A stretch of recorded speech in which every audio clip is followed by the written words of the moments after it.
Hello friends, how are you? It is April 16th and we are on round 2. We're in our second set of books in round 2 of our Moral Elementary School book championship.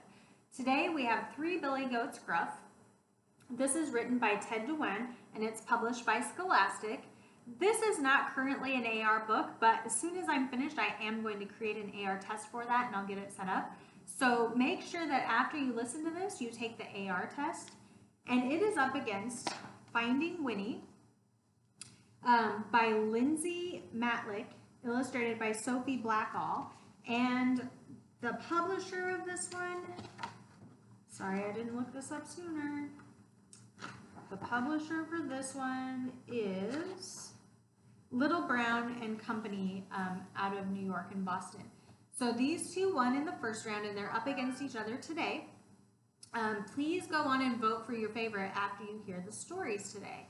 We'll go ahead and start with this one. It's Finding Winnie, the true story of the world's most famous bear.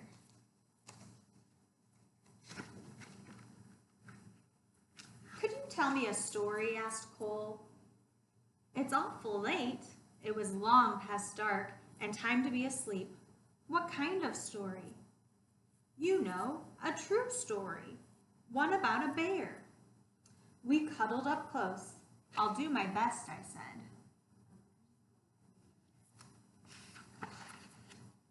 A very long time ago, about 100 years before you were born, there was a veterinarian who lived in Winnipeg. His name was Henry Colburn. A vegetarian? Said Cole. Bears don't like vegetables. A veterinarian, it means an animal doctor. I know that, Cole said. That's what I'm going to maybe be when I'm big. If a horse had the hiccups or a cow had a cough, Harry knew how to make them feel just right. Harry's hands were never cold, even in Winnipeg, where the winters are so frosty that icicles grow on the insides of your nose. That was just the kind of doctor he was.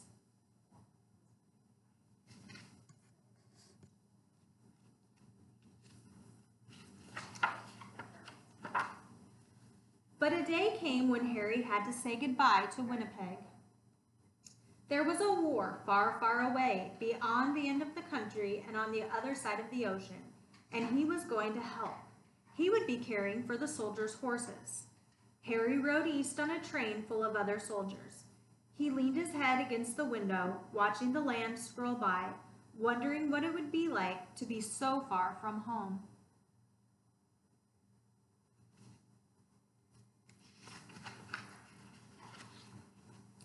The train rolled right through the dinner and over the sunset and around the clock. At 10 o'clock, into a nap and out the next day until it stopped at a place called White River. Harry decided to stretch his legs. On the train platform was a man on the bench with a baby. A baby? Said Cole, annoyed.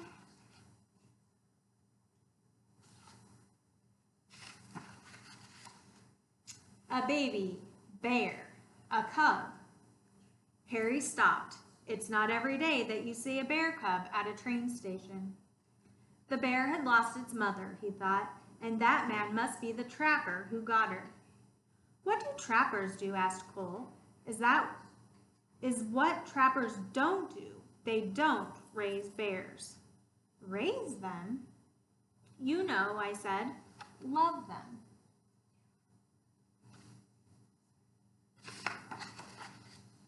Harry thought for a long time. Then he said to himself, there's something special about that bear. He felt inside his pocket and said, I shouldn't. He paced back and forth and said, I can't. Then his heart made up his mind and he walked to the trapper and said, I'll give you $20 for the bear. Is $20 a lot? Asked Cole. Back then, I said, even more than a lot.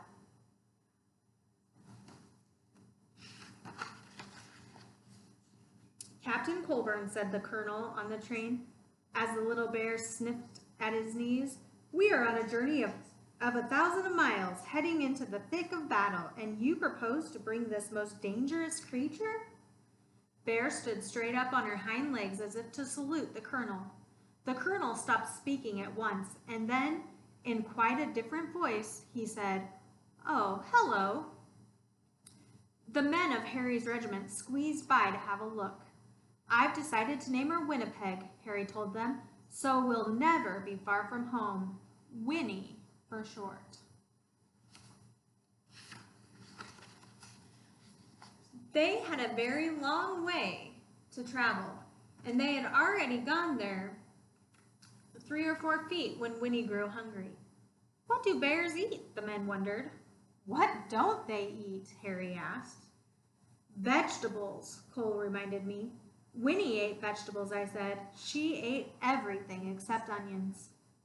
They brought her carrots and potatoes and apples and tomatoes and eggs and beans and bread, and a tin of fish and some slop in a dish. But Winnie was still hungry. "How about dessert?" said Harry, holding up a bottle of condensed milk.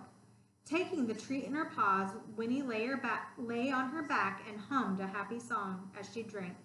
The men roared.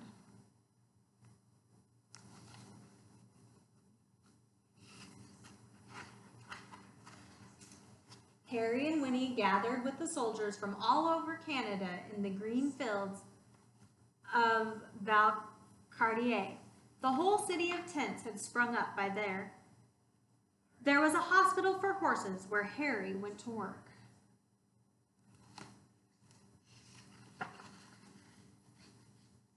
Winnie was in the army now. Harry taught her to stand up straight and hold her head high and turn this way and that, just so. Soon she was assigned her own post. Even the colonel had agreed that Winnie was a remarkable bear. She might have been the best navigator in the whole army. If you hid something, she could find it. She could. What if it was farther away and farther still? Remarkable, he cried. In the evening, both of them were too tired to move. When Harry thought about Winnie and the voyage across the ocean, his head said, "I shouldn't." His head said, "I can't." But his heart made up his mind. Nobody had ever tried to float so many people and animals across the Atlantic Ocean before. 30 ships sailed together, carrying about 36,000 men and about 7,500 horses, and about one bear named Winnie.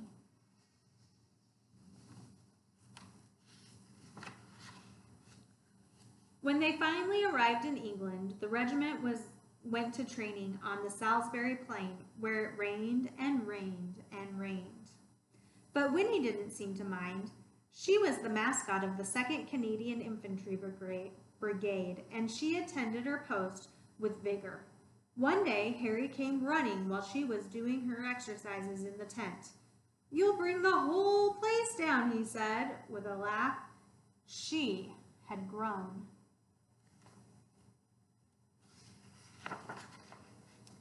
It was winter when the order came. The time had come to fight. Winnie posed proudly with the men for pictures to send home with their families. Harry thought for a long time.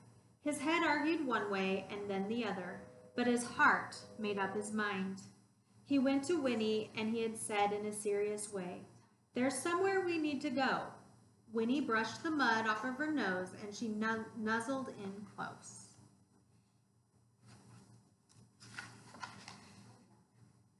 Harry drove all the way to the big city. "Here we are," said Harry, "the London Zoo." Harry took a deep breath. "Winnie, this is going to be your home for a while," he said. She tilted her head. "We're shipping out to France," he explained. "I have to take care of the horses at the front." She rested her big head against him. "I know you want to come, but it's not safe." Winnie's head bowed. Harry's hands were warm as sunshine, as usual. "There's something that you must always remember," Harry said. "It is the most important thing, really. Even if we're apart, I'll always love you. You'll always be my bear."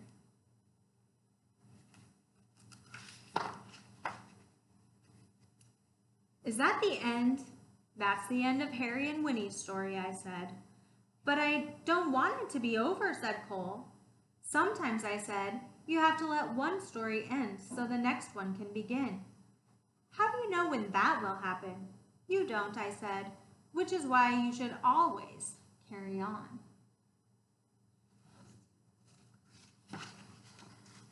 Once upon a time, there was a little boy with a stuffed bear. He had his bear ever since he was a baby, but somehow the boy had never found the right name for him. He tried Teddy and Edward and even Big Bear.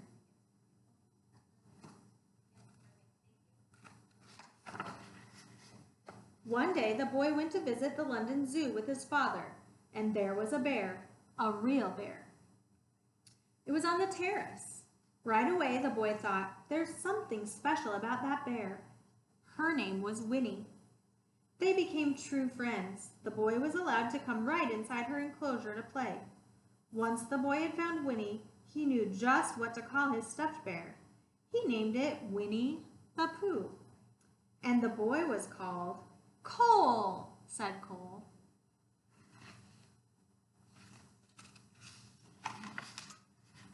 His name was Christopher Robin Milne. Christopher Robin would visit Winnie at the zoo, and then he would take his stuffed animal on all sorts of adventures in the woods behind his house. His father, Alan Alexander Milne, wrote books all about them. Harry's Winnie became Winnie the Pooh, and there has never been a more beloved bear. But what about Harry? Cole asked.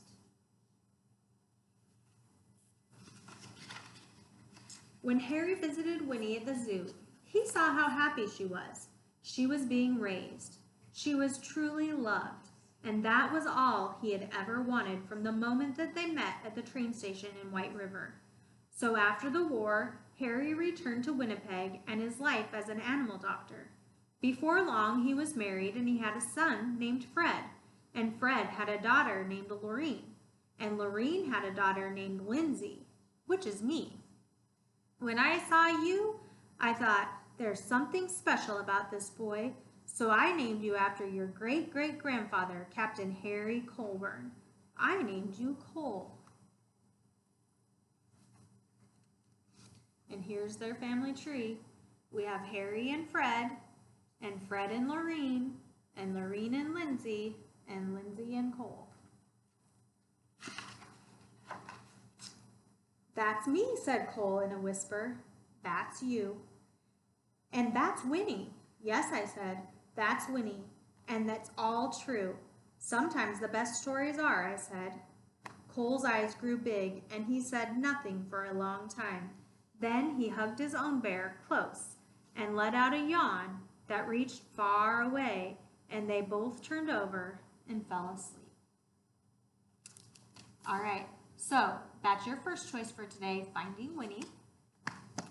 Up against Three Billy Goats Gruff by Ted DeWan and published by Scholastic. Not long ago, there lived three billy goat brothers, a little one, a middle one, and a big one, the three Billy Goats Gruff. The Billy Goat brothers never stopped nibbling. Day and night, they nibbled everything in sight. When everything in sight was gone, they went somewhere else looking for more things to nibble. One day, little Billy Goat Gruff nibbled his way to a place far away from his brothers. Then all of a sudden, he stopped nibbling. His eyes popped open wide. Across the gorge lay the most amazing sight that he had ever seen. Ooh, now that's a treat, squealed the little Billy Goat Gruff. Luckily, he spotted a bridge across and he scampered down to get it as fast as he could. But beneath the bridge lived a grumpy old troll who was always monstrously hungry. The sign says, "Stop, pay the troll." Little Billy Goat Gruff trotted to the troll's bridge. His little feet went clip-clop, clippity-clop over the troll's head. The troll stirred in his bed when he heard the clippity-clop overhead, and then, in a growly voice, he said, "Billy Goat footsteps, clippity-clop, sounds like breakfast up on top. I'll gobble him up and down he'll roll with milk and sugar in a cereal bowl." "I'm going to eat you." "Eat me?" said little Billy Goat. "I'm hardly a mouthful for a great big troll like you, but my bigger brother would make a delicious goat sandwich. Let me by and he'll be sure to come along. You wait and see." "Delicious goat sandwich?" said the greedy old troll. "Move along, kid. I'll wait for him." So little Billy Goat Gruff trotted on by to nibble in the lush green meadow. Soon, 2 other Billy Goat brothers began to worry. "Where's little Billy Goat?" asked the middle Billy Goat. "He wandered off again, has he?" grumbled big Billy Goat. "We'd better go find him quick before he gets into trouble. You go left, I'll go right, and we'll meet in the center." Middle Billy Goat Gruff found his little brother nibbling away in the meadow. "Ooh, that looks tasty," said Middle Billy Goat Gruff. He spotted the troll's bridge and he scrambled down to get to it as fast as he could. Middle Billy Goat trotted to the wooden boards. Trip, trot, trippity trot over the troll's head. Snarling and snorting, the hungry troll boomed. "Billy Goat footsteps, trippity trot, sounds like lunch up on top. I'll gobble him up and down he'll go with pickled eggs and a sausage roll." "I'm going to eat you." "Who, me?" said the middle Billy Goat Gruff. "I'm hardly a snack for a mighty troll like you, but my big brother would burst in your belly. Let me by and he'll be sure to come along. You wait and see." "A belly-bursting Billy Goat?" slobbered the greedy troll. "You'll never have seen such a big, juicy goat in all your life," piped the middle Billy Goat. "Why, he is so big." "Go away or I'll eat you too," thundered the troll. And so middle Billy Goat did just that. The troll, who was very hungry by now, climbed down into his kitchen. He filled a huge pot with water and he dropped it into his stove. He grabbed some bits of wood and he stuffed them under the pot. Then, as he set the wood on fire and the massive pot began to hiss and crackle, the troll smacked his lips and fidgeted as he waited for the big Billy Goat Gruff. And he waited, and he waited, and he waited. And just as the pot began to boil, stomp, stomp went big Billy Goat's big feet. Stomp, stomp, stompity stomp over the troll's head. But the troll burst open his trapdoor, bellowing, "Billy Goat footsteps, stompity stomp, sounds like dinner up on top. I'll gobble him up and down he'll drop into the bottom of my belly with a mighty plop." But stomp, stomp, stompity stomp. Stompity stompity, whop.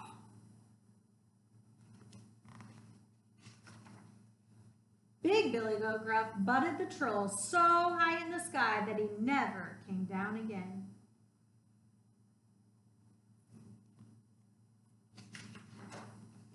And the 3 Billy Goats Gruff spent the rest of their days nibbling and nibbling and nibbling until they could nibble no more.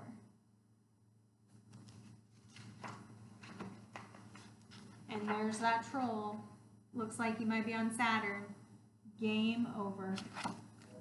All right, it's up to you. Which one moves on to round 3? 3 Billy Goats Gruff or Finding Winnie?